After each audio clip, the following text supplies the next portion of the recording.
Battle of the heavens की एक और न्यू वीडियो में आपका स्वागत है। पिछले एपिसोड में हमने देखा था शेयन की पूरी टीम डेथ सोल माउंटेन में पहुंच चुकी थी। बोन सोलिंग डीमन एंट ने उन्हें घेर लिया था, पर जियान ने मैटर को संभालते हुए उनसे दोस्ती कर ली। पूछने पर पता चला कि डीमन एंट की क्वीन को हॉल ऑफ सोल के ब्रांच होल का रास्ता पता है। इस बात के साथ तुरंत ही वो लोग हॉल ऑफ सोल की ओर हम लोगों को एक सुनसान काले अंधेरे रात को दिखाया जाता है। वीडियो को आराम से देखो, ध्यान से देखो, क्योंकि बहुत ज्यादा मजा आने वाला है। रात इतनी ज्यादा अंधेरी थी कि एक हॉरर फीलिंग इस पूरी जगह से रेडिएट हो रहा था। समय समय पर इस जगह पे काले कौवे अपनी अपनी पोजीशन बदल रहे थे, पर उनमें से एक कौवे को हमें दिखाया जाता है जिसके ऊपर अचानक से डीमन एंट हमला करता है। अगले सेकंड उस कौवे की डेथ होती है, पर उसी के साथ साथ हम आसमान से और भी बहुत सारे काले कौवे गिरते हुए देखते हैं। तभी अचानक से हवा से शियन और उसकी टीम बाहर निकलते हैं और बहुत ही ज्यादा सीरियस होकर कह रही है सोल पैलेस ने इस जगह पर डीमन क्रोस को अपने स्पाइस के तौर पे फैला दिया था, पर अब डीमन एंट्स उन क्रोस को एलिमिनेट कर दिए हैं। आगे जो रास्ता दिखाई दे रहा है वो हमें डायरेक्ट सोल होल के ब्रांच होल तक लेकर जाएगी। अगले पर फिर से शियन की टीम उस रास्ते में आगे बढ़ के गायब हो जाते हैं। सीन शिफ्ट होता है। नेक्स्ट सीन हम लोगों को एक पहाड़ को दिखाया जाता है जहाँ शियन की टीम पहुंच चुकी है। शियन को सेंस हो गया है कि आगे हॉल ऑफ सोल का ब्रांच होल है। शियन फेंगसुनजी से कहता है, फेंगलाओ, क्या आप अंदर के पावरफुल लोगों को फील कर पा रहे हैं? फेंगसुनजी कंसंट्रेट करते हैं और फिर उन लोगों को बहुत ही स्ट्रॉन्ग पीपल्स के लाइनअप दिखाई देते हैं। इसमें दाओ वांग लेवल के प्रोटेक्टर्स के ऑलमोस्ट 30% थे। दाओ जोंग्स के 7 प्रोटेक्टर्स थे और वही सोल होल के एल्डर्स यानी कि दाओजुन, इस जगह पर उनके नंबर्स 5 थे। फेंगसुनजी सीरियस होते हुए कहते हैं कि इस जगह को प्रोटेक्ट कर रहे हैं। शियन जिसके बाद सीरियस होकर एक लंबी सांस लेकर कहता है, आप चारों एक साथ मिलकर उन 5 दाओजुन्स को रोकिए। मैं ये अपॉर्चुनिटी पाकर टीचर को ढूंढने के लिए जाऊंगा। अगर मैं सक्सेसफुल हो जाता हूँ तो फिर उसके बाद हम लोग हॉल ऑफ सोल से बैटल में एंगेज नहीं होंगे, तुरंत ही हम लोग इस हॉल से भागेंगे। जितनी जल्दी हम लोग यहाँ से दूर जाए उसके चांसेस उतने ही बढ़ते हैं कि हॉल ऑफ सोल तियानजोन को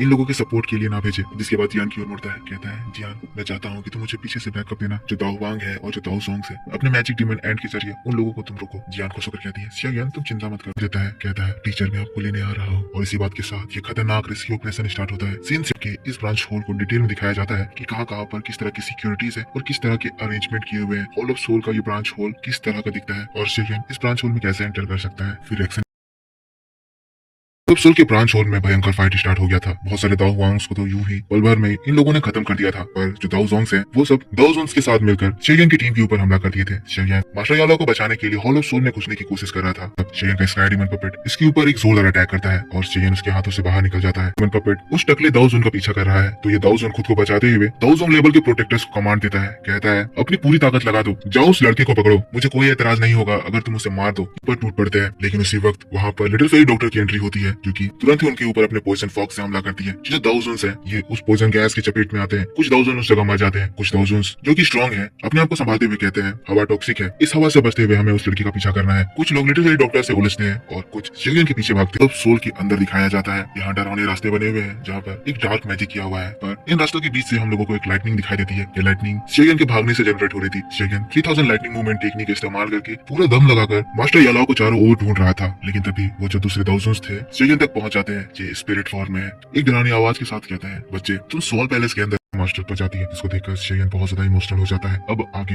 मास्टर यालाओ को देख रहा है, उनकी हालत बहुत ही ज्यादा खराब है। उनको सालों सालों तक चैन से लटका के रखा हुआ है, जिससे उनकी बॉडी आगे से झूल गई है। मास्टर यालाओ बहुत ज्यादा पतले हो गए हैं और उनकी बॉडी से उनका डिप्रेशन साफ झलक रहा है। मास्टर यालाओ ही वो थे जो कि शेयन को इतना ज्यादा स्ट्रॉन्ग बनाए, और अब शेयन जो कि इतना ज्यादा स्ट्रॉन्ग बन रहा है उसकी लाइफ इतनी ज्यादा अच्छी हो गई है, पर उसके अगेंस्ट में उसके मास्टर की हालत कितनी ज्यादा बदतर हो गई है। शेयन वो पल याद कर रहा है जब पहली बार मास्टर यालाओ शेयन से मिले थे और कहते हैं, बच्चे तुमको। वो भागते हुए टीचर के पास जाने लगता है। एक एक पल जो कि शेयन मास्टर यालाओ के साथ गुजारा था वो सारी चीजें शेयन के दिमाग में आ रहे हैं। किस तरह से मास्टर यालाओ ने उसकी देखभाल करी थी, शुरू से सब कुछ सिखाया था। पहली बार जब शेयन मेडिसिनल कोल्ड्रोन देखा था उसे अल्केमिसी का ए भी नहीं पता था, पर उस वक्त मास्टर यालाओ जो कि कितने ज्यादा महान लेवल के अल्केमिस्ट थे वो शेयन को अपना डिसाइपल बना लिए थे। जब सारी दुनिया ने शेयन को ठुकरा दिया था उस वक्त मास्टर यालाओ ही थे और शेयन और ज्यादा तेजी से दौड़ रहा है। पर फिर उसे वो दिन भी याद आता है जब प्रोटेक्टर वो शेयन के सामने से मास्टर यालाओ को पकड़ रहा था, वो भी इसीलिए क्योंकि मास्टर यालाओ शेयन को बचा रहे थे। मास्टर यालाओ उस वक्त कितना ज्यादा दर्द सहे थे, पर भी जाते जाते भी शेयन को मोटिवेट करके जा रहे थे। कह रहे थे, शेयन तुम मेरे सबसे अच्छी डिसाइपल हो और मैं तुम्हारे लिए हमेशा प्राउड फील करता हूँ। तुम्हारे वजह से ही मैं एक प्राउड मास्टर हूँ। हम लोग शेयन को देखते हैं जो कि चिल्ला रहा है, कह रहा है, मास्टर मास्टर मैं आ गया। सीढ़ियों में चढ़ रहा है, गिरते पड़ते चढ़ रहा है, याद कर रहा है जब मास्टर यालाओ शेयन से कह रहे थे, शेयन मुझे अब जाना होगा, पर मुझे विश्वास है कि तुम बहुत ज्यादा स्ट्रॉन्ग बनोगे, तुम बहुत ज्यादा काबिल बन गए हो और तुम्हें वो खूबी है कि तुम सक्सेस की ऊंचाइयों को पाओगे। सैड मत होना कि तुम्हारे मास्टर तुम्हारे साथ नहीं है, पर यह बात जरूर याद रखना कि जहाँ भी तुम्हारे मास्टर है हमेशा तुम्हारे वो सबसे बड़े वेल विशर है। शेयन मास्टर यालाओ तक पहुंच जाता है। मास्टर यालाओ की हंसी याद कर रहा है, रो रहा है। शेयन फिर से एक बार बच्चा बन चुका है जो कि अपने इमोशंस को कंट्रोल नहीं कर पा रहा है। वो एकदम रो रहा है, सिसक सिसक के रो रहा है। और तब हम लोग मास्टर यालाओ को देखते हैं जो कि इतने ज्यादा पेन की वजह से बेहोश हो गए थे। शेयन के रोने की आवाज सुनते हैं। मास्टर यालाओ को थोड़ा सा होश आता है, जिसके बाद वो अपना सिर उठाते हैं और फिर सामने देखते हैं। उन्हें वो फेमिलियर ऑरा फील होता है, उन्हें उनके डिसाइपल का ऑरा फील होता है। तब वो शेयन को देखते हैं जो कि पहले से काफी ज्यादा बदल चुका है, पर बड़ा होने के बावजूद भी वो बच्चों की तरह रो रहा है। भले ही शेयन का फेस चेंज हो गया है, पर इस वक्त भी मास्टर यालाओ को शेयन में उनका वही छोटा सा प्यारा सा डिसाइपल दिखाई देता है। तब मास्टर यालाओ एक दर्द भरी आवाज में कहते हैं, तो ये तुम हो लिटिल गाय, तुम मुझ तक आ ही गए। यालाओ की आवाज को सुनते ही शेयन रोते हुए कहता है, मास्टर हाँ ये मैं ही हूँ, आपका बेवकूफ डिसाइपल। अपने आंसू को पोंछता है, कहता है, मास्टर मैं आपको लेने आया हूँ। कहते हुए फिर अपनी एनर्जी एक्टिवेट करता है और जो बैरियर यालाओ की चारों ओर फैली हुई थी उसको अपने पाम अटैक से एकदम से तोड़ देता है। यालाओ शेयन की पावर को देखकर शॉक थे। ये जो बैरियर है ये 1000% ने क्रिएट करा था, पर इसके बावजूद भी शेयन की अग्रेशन इतनी ज्यादा बढ़ गई है कि वो इस बैरियर को बहुत ही आराम से तोड़ दिया है। फिर हम देखते हैं धीरे धीरे करके यालाओ उनके चैन से आजाद होने लगते हैं। यालाओ को कैद करने वाले सारे चैन्स टूट जाते हैं, पर फिर यालाओ जो कि इतने ज्यादा कमजोर है, बिना सपोर्ट के वो जमीन में गिरने लगते हैं। तब हम शेयन को देखते हैं जो कि अपने मास्टर को गिरता हुआ देखता है। लाइटनिंग स्पीड से उनकी ओर दौड़ता है, अपने मास्टर को गिरने नहीं देता है, पकड़ लेता है, उनके हाथों को अपने कंधों में रखता है, जिसके बाद आराम से मास्टर यालाओ को उठाता है, जिनकी कंडीशन बहुत ही ज्यादा खराब है। वो बहुत ही ज्यादा कमजोर हो गए हैं। इतने समय की लगातार टॉर्चर की वजह से मास्टर यालाओ की स्ट्रेंथ जो पहले 1000 लेवल पर थी अब वो उस लेवल पर भी नहीं है। इसीलिए मास्टर यालाओ इतने ज्यादा कमजोर फील कर रहे हैं। पर जो भी है अब उनका डिसाइपल उनके पास है और शेयन उनको संभाल लिया है। सीन शिफ्ट होता है और हम लोगों को हॉल के बाहर का सीन दिखाया जाता है, जहाँ पर जियान के डीमन एंड एक एक करके दाओ जोंग्स को मार रहे हैं। जियान यहाँ पर दाओ जोंग्स को मार रही है और थोड़ा काम उसके एंड्स खत्म कर दे रहे हैं। यहाँ पर जियान को देखकर ये बड़े बड़े दाओ जोंग्स घबरा रहे हैं। एक दाओ जोंग भागने की कोशिश करता है तो जियान की फ्रेंड क्वीन डीमन एंड उसके ऊपर अटैक करती है और वो हवा में ही खत्म हो जाता है। ये लोग मस्ती में फाइट कर रहे हैं। टोटली ये लोग ऑल ऑफ सोल को आराम से हरा दिए हैं और अंदर शेयन भी मास्टर यालाओ को बचा लिया है। फिर हमें फेंग सुनसी को दिखाया जाता है जो कि मुंह से लड़ रहे थे। यहाँ पर 1000 लेवल की भयंकर फाइट होती है, जिससे आसमान तो क्रैक होते ही है, पर इस फाइट से निकलने वाली एनर्जी से नॉर्मल दाओजुन्स तो जल के ही मर जाते हैं। शेयन की टीम बहुत ही आराम से यहाँ के सभी दाओजुन्स को रोक दी है। इन लोगों का काम बहुत ही अच्छे से हुआ और ये लोग एक साथ खड़े हो जाते हैं। फेंग सुनसी कहते हैं, ऑल ऑफ सोल की कमीनों, आज तक तुमने बहुत लोगों को सताया है, पर अब तुम्हारी बारी है कि तुम अपने कर्मों का फल भोगो। लेकिन तब मूगो फेंग सुनसी की बात को सुनकर हंसता है, कहता है, फेंग सुनसी क्या तुम्हें लगता है कि तुम लोग इतने ज्यादा पावरफुल हो? मैं तुम्हें एक बात बता देना चाहता हूँ कि याओ चैन वो पर्सन है जिसको हमारे सोल पैलेस के मास्टर बहुत ज्यादा वैल्यू करते हैं। तो तुम्हें लगता है कि तुम ऐसे ही यहाँ पर आकर याओ चैन को हमारे हाथों से ले जाओगे? क्या याओ चैन जैसे इंपोर्टेंट पर्सन के लिए इस जगह पर इतनी ही सिक्योरिटी होगी? फेंग सुनसी तुम लोग फंस चुके हो और याओ चैन को तो तुम लोग कभी भी यहाँ से लेकर नहीं जा पाओगे। फेंग सुनसी घबरा जाते हैं, समझ आता है कि मूगो किस बारे में बात कर रहे हैं। तभी मूगो अपने हाथों को उठाता है और फिर एक पर्पल फॉग उस पूरी जगह में फैल जाता है। मूगो कहता है, आगे की चीजें मैं तुम्हारे ऊपर छोड़ रहा हूँ और वो तियानजियान को समन कर देता है। सीन शिफ्ट होता है, हम लोगों को शेयन और मास्टर यालाओ को दिखाया जाता है जो कि धीरे धीरे करके हॉल से बाहर निकल रहे थे। शेयन ने यहाँ पर सारे ऑब्स्टिकल डिस्ट्रॉय कर दिए थे और अब उन्हें रोकने वाला कोई नहीं था। मास्टर यालाओ जो कि बहुत ज्यादा खुश है शेयन से कहते हैं, लिटिल गाय तुम सच में मुझे बचाकर ले जा रहे हो। मैंने कभी नहीं सोचा था कि मैं हॉल ऑफ सोल की कैद से बाहर निकल भी पाऊंगा। शेयन तुमने वाकई में कमाल कर दिया। तब शेयन कहता है, टीचर मैं लेट हूँ, मुझे आपको जल्दी बचाने आना चाहिए था, मेरी वजह से आपको इतना ज्यादा सफर करना पड़ा। याओ चैन हाँफती हुई आवाज में कहते हैं, बच्चे जी तुम क्या कह रहे हो? मुझे पता है ना कि बाहर यहाँ कितना ज्यादा रिस्क है, तुमने लेट किया, मैं इस बात को समझता हूँ, पर तुम मुझे बचाने आए, मैं इस बात से बहुत ज्यादा खुश हूँ। शेयन कहता है, मास्टर ये सब कुछ इसीलिए पॉसिबल हो पाया क्योंकि मेरे पास मेरे क्रेजी दोस्त हैं और आपके वो फ्रेंड फेंग सुनसी भी यहाँ पर आए और साथ साथ तियानजियान, वो सब यहाँ पर आपको बचाने के लिए आए हैं। यालाओ कहते हैं, वाह मैंने एक्सपेक्ट नहीं करा था कि वो लोग भी यहाँ पर आ जाएंगे। शेयन कहते हैं, हाँ टीचर सभी आपको बहुत ज्यादा मिस करते हैं, पर अब टीचर हम लोगों को जल्दी से यहाँ से बाहर निकलना होगा, कभी भी और खतरा यहाँ पर आ सकता है। लेकिन तब अचानक से शेयन को कुछ फील होता है, यहाँ के फ्लेम्स बढ़ जाते हैं और कुछ तो डार्क मैजिक इस जगह पर यूज होता है। यालाओ समझ आते हैं इस जगह पर अभी भी कुछ स्ट्रॉन्ग सोल है। शेयन जल्दी यहाँ से बाहर निकलो। शेयन मास्टर यालाओ को पकड़ता है, तेजी से वहाँ से भागने लगता है, सोलो के एरिया से बाहर भागता है, पर हम देखते हैं शेयन जैसे एक लूप में फंस जाता है। शेयन बार बार उसी एरिया से गुजर रहा होता है, पर शेयन वहाँ से बाहर ही नहीं भाग पा रहा होता है। शेयन समझ जाता है कि वो फंस चुका है, नीचे उतरता है, जहाँ से स्टार्ट किया था वहीं पे आकर रुक जाता है। तभी उस जगह पर एक हंसी गूंजने लगती है। हंसी याओ चैन से कहती है, याओ चैन वाकई में तुमने अपने लिए एक बढ़िया डिसाइपल ढूंढ रखा है। बच्चे सच में तुम्हारी इतनी हिम्मत हो गई कि तुम मेरे सोल पैलेस में आकर मेरे एल्डर्स के हाथों से हमारे याओ चैन को छीन कर ले जाओगे। उस जगह पर बड़ी बड़ी आंखें आ जाती है। ये तियान सुनता वो कहने लगता है, भले ही याओ चैन इस गुस्ताखी के लिए मैं तुम्हें छोड़ दूं, पर आज तुम्हारा ये बढ़िया डिसाइपल किसी भी हालत में मेरे हाथों से नहीं बचेगा। याओ चैन शेयन बहुत ही ज्यादा घबरा जाते हैं, उनके सामने एक बहुत ही ज्यादा स्ट्रॉन्ग एनर्जी आ जाती है। ये फियर्स एक्सिस्टेंस इतना ज्यादा स्ट्रॉन्ग था कि शेयन उससे फाइट करने की हिम्मत भी नहीं कर पा रहा था। याओ चैन शेयन से कहते हैं, शेयन तुम्हें भागना होगा। और इसी बात के साथ बैटल फॉर द हेवंस का ये वीडियो इसी जगह पर खत्म हो जाता है। तो मेरे दोस्तों आप मुझको बताओ कि आपको ये एक्सप्लेनेशन कैसा लगा। अगर वीडियो पसंद आया है तो इसके ऊपर एक लाइक जरूर कर देना, कमेंट करके बताना कि वीडियो कैसा, ज्यादा इस वीडियो पे लाइक कीजिए और एक कमेंट जरूर कर देना। चैनल को सब्सक्राइब करके बेल